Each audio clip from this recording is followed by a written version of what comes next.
Honduras está llena de mucha historia y en este año, el bicentenario de Independencia Patria, los invito a que conozcamos un poco más de la fortaleza de San Fernando en Omoa.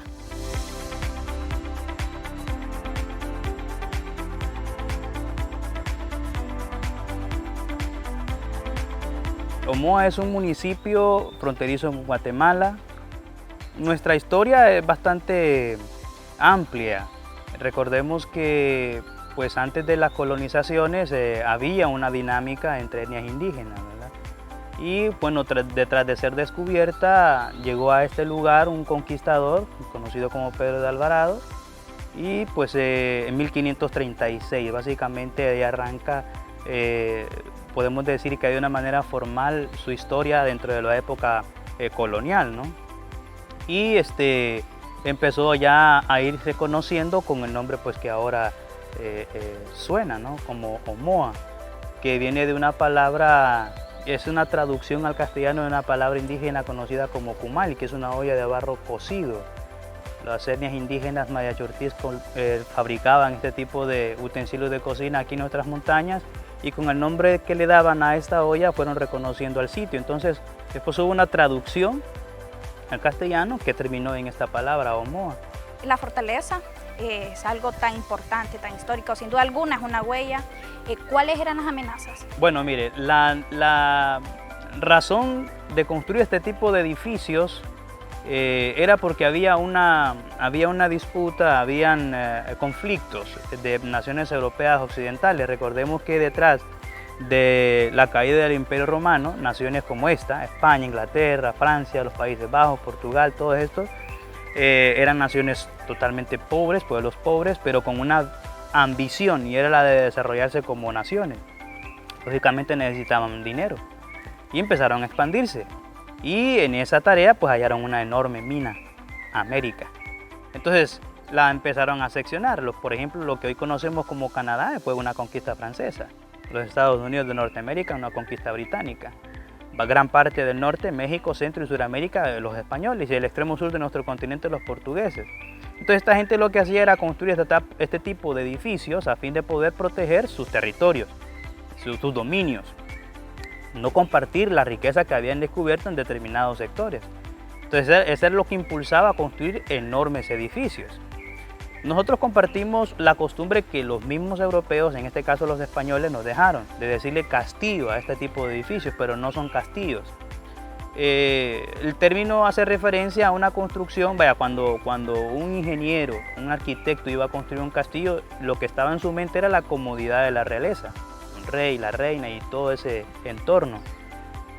Mucha cristalería, pinturas, decoraciones muy significativas, algo bonito. Pero cuando se construyó una fortaleza, lo que estaba en mente era batallas, ¿no? Impactos, rudeza. Entonces las construcciones eran más rústicas, en extremo fuertes, sí con decoraciones pero no tan significativas. Entonces lo que impulsaba este tipo de construcciones era el conflicto que había entre estas naciones europeas. Segundo, para el caso, España estaba aquí seccionada, lo que era el territorio centroamericano manejado como capital en Guatemala. Entonces esta fortaleza controlaba básicamente el dominio en el territorio centroamericano. Así que pues ellos tenían la tarea con este edificio impedir que estas otras naciones, más que todo Francia, más que todo Inglaterra, se introdujeran al territorio centroamericano. Pero al final lograron su objetivo, no hubo invasión ajena más que solamente ellos. El segundo objetivo de construirla era poder tener suficiente espacio para poder almacenar aquella riqueza que pues exprimían de nuestras montañas, ¿no? Añil para textiles, granos básicos, café, cacao, tabaco, oro, plata, piedras preciosas, todo lo que pudiera transformarse en dinero, en economía para su desarrollo, pues lo traían para acá. Luego de este lugar pasaba para La Habana, Cuba, de La Habana, Cuba para España. Y esa fue la dinámica que mantuvo toda Europa occidental durante 300 años. O sea que no solamente fue España, no, toda Europa occidental. Entonces, haber descubierto este continente, haberlo explotado de la manera en la que lo hicieron durante todo ese tiempo, significó el impulso económico que estos necesitaban para llegar a alcanzar lo que ahora tienen, ¿no? Ese término como potencia a nivel mundial, Europa occidental, valiéndose de la riqueza nuestra, ¿no? Bien, José Trinidad Cabañas también formó parte muy importante de... Muchos héroes nacionales, sí, por supuesto, que jugaron un papel muy importante dentro de la época republicana, ¿verdad? Recordemos que después de la independencia hubo una enorme tarea de poder estructurar nuevas autoridades, considerando pues el exilio de los españoles, ¿no? Entonces empieza a haber una tarea muy ardua para poder estructurar una nueva forma de gobierno. Eso es lo que nosotros conocemos ahora como época republicana, ¿no? Es donde nosotros pues como ciudadanos tenemos el compromiso, el deber, el derecho de participar en la estructura de nuestro gobierno. Entonces la fortaleza tuvo más que todo su función dentro de la época colonial, que desprende del descubrimiento del continente hasta la fecha en la que se canta la independencia, que en nuestro caso pues, fue el 15 de septiembre de 1821. La fortaleza se construyó en 16 años, entre 1759 y 1775. Y su función se dio de manera oficial hasta esa fecha de la independencia, ¿va? Aunque se registró que la bandera española flameó por última vez en el baluarte sur de este extremo, en 1832, o sea que una década después todavía se veían a los españoles acá, pero ya no con una participación fuerte en las nuevas estructuras de gobierno. Entonces la fortaleza se mantuvo alrededor de medio siglo en esa función para la cual fue creada, ¿no? Incluso en ella hay evidencias, hay huellas de batallas, impactos de artillería en distintos sectores. Puedo decir que casi en su entorno la fortaleza fue atacada. Como le decía, había un conflicto gravísimo porque pues, una nación no se conformaba con su territorio, quería invadir la del vecino y entonces esto creaba un enorme conflicto, ¿no? Sí, así es. Bien, ¿qué nos puede comentar acerca sobre la batalla en Omoa? Bueno, mire, durante esa época fue atacada por los británicos, una batalla que se consideró exitosa para los británicos, no para los españoles.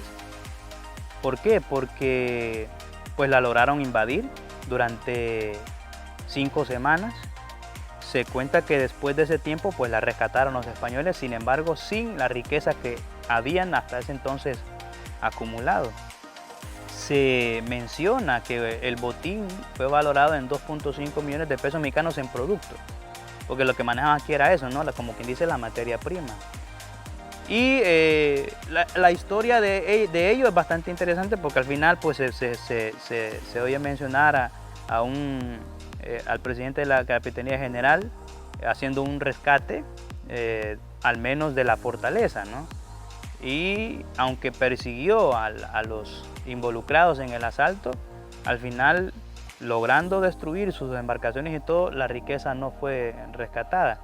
De esa batalla hay huellas en las paredes, ahora puede decir que son las frontales, en aquel tiempo eran las paredes traseras, porque lo que se consideraba la área frontal en aquel momento era el área expuesta al mar, porque era la zona de mayor tráfico, ¿no? El embarque, el desembarque, lo que significaba el transporte ligero en ese rato. Pero las partes traseras tienen esa porque la batalla de los británicos no fue por mar, y eso fue lo que significó el éxito para ellos, haber atacado por las espaldas, que eran traicioneros. Entonces lograron introducirse de una manera muy estratégica y tomar control. Pero bueno, los españoles la volvieron a recuperar. Con el tiempo vuelven a agarrar fuerza y podemos decir que unos meses antes de la independencia fueron atacados por otro personaje también muy reconocido en ese rato, Luis Auri, de procedencia francesa, que también en el baluarte norte se encuentran huellas de esa batalla. Pero esta batalla fue frustrada. De esas embarcaciones con las que él venía fueron hundidas, parte de ellas, con la tripulación que le quedaba. No se sintió con el valor de atacarla, de asaltarla, así que mejor desistió, pero dejó huellas de su paso. Bien, Isaí, a todo esto, ¿quién fue el que ordenó la construcción de la fortaleza? Bueno, como usted puede oír, la fortaleza tiene como nombre Fortaleza San Fernando. Se asume que el rey Fernando VI, quien la ordenó construir, en honor a él fue que se nombró de esta manera, Fortaleza San Fernando. Este rey recibe España en una condición, bueno, España venía de una condición crítica a otra condición crítica, y la de él no fue la excepción. Así que lograr construir San Fernando, lograr construir esta fortaleza era un enorme desafío y un desafío que fue superado. Entonces al final esa fue la razón por la que se acordó por las autoridades correspondientes dejar grabada en memoria de este rey el nombre de él en la fortaleza. Por eso lleva la fortaleza San Fernando. Así que fue el rey de España, Fernando VI, quien la ordenó construir. Lamentablemente él no pudo participar, podemos decir que de su inauguración, ni siquiera del proceso de su construcción, ya que antes de que se empezara a construir él murió. Así que pues creo que también ese fue otro factor muy influyente para que se decidiera dejar el nombre de él en la fortaleza. Podemos decir que San Fernando, la fortaleza San Fernando, está entre 6 fortalezas de Centroamérica y es la más joven, o sea, la última que se construyó. Y siendo la última, como que hubo ya por experiencia mayor inspiración, ¿no? Ya había más conocimiento de lo que se podía construir, aunque la economía era bastante fatal. Entonces la fortaleza San Fernando se ubica como la más grande de esas 6 en Centroamérica. Es única con sus características arqueológicas. Si buscásemos una fortaleza en Centroamérica para poder asimilar la arquitectura y la ingeniería que tiene, no la hallamos. Para poder realmente ver qué tan valioso es lo que tenemos, qué tan importante es, pues es necesaria compararla a las fortalezas más grandes del continente americano. De manera muy interesante, la fortaleza San Fernando se ubicó entre las 5 más grandes del continente americano. La más grande resultó ser el Morro San Juan de Puerto Rico, unos 4 tantos más grande que esta. Y esta mide 8.013 metros cuadrados de construcción, es un enorme complejo. Imagínense qué tan grande puede ser eso. La otra es los 3 Reyes del Morro en La Habana, Cuba. O sea que las 2 más grandes están en las islas. La tercera fortaleza más grande es San Felipe de Baraja, en la bella ciudad de Cartagena de Indias, Colombia. En ese lugar, bueno, Cartagena de Indias está considerada como la ciudad colonial más bella en América y tiene la tercera fortaleza más grande, San Felipe de Baraja. Y la cuarta, San Fernando de Omoa, que es la que hoy estamos conociendo. Y la quinta, San Agustín en Florida, Estados Unidos. Esas son las 5 fortalezas más grandes del continente y esta es la número 4. Pero hay algo que sobresale con relación a San Fernando, la fortaleza donde estamos nosotros. Y es que se categorizó la fortaleza más atractiva y era un trabajo muy difícil para quien estaba en ese desafío, porque si nos ponen las 5 fortalezas más grandes del continente americano y nos dan a nosotros la tarea de decir, bueno, díganme ustedes cuál es la más bonita, diríamos nosotros que no, todas son particularmente hermosas, no hallaríamos cómo decir, no, esta es más bonita que la otra, pero era una tarea que había que hacer. Y 4 de ellas resultaron tener algo en común. Y por ahí se logró llegar al cabo de esa tarea. Y lo común era que tenían 4 esquinas. Solo una se veía totalmente singular, porque tenía solo 3. Y es la que es San Fernando de Omoa.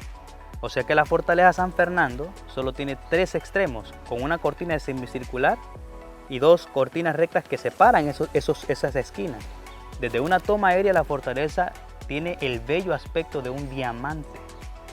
Así que el ingeniero que diseñó esto se pulió y nos dejó en este rinconcito del país una joya arqueológica colonial. Óigame bien, la más grande de Centroamérica, la número 4 entre las 5 más grandes del continente, y a la hora de escoger la más atractiva se llevó ese galardón. Así que esto es una joya arqueológica aquí en Honduras y en este rinconcito del país, cuidado por el Instituto Hondureño de Antropología e Historia, con mucho cuidado. Así es, sin duda alguna, la fortaleza tiene una gran maravilla y más que todo lo que usted mencionó sobre la construcción. Claro, el arquitecto, como se dice, se pulió. Bien, muchísimas gracias, Isaí. Estamos para servirles. Esperamos que pues haya impactado, ¿no? Al punto de que pues los que logren escuchar se interesen y vengan a conocer. No solamente, este es el ícono, ¿no? de nuestro potencial turístico, pero aquí hay mucho que disfrutar, ¿no? En Omoa. Omoa les espera, Omoa seguro les encanta.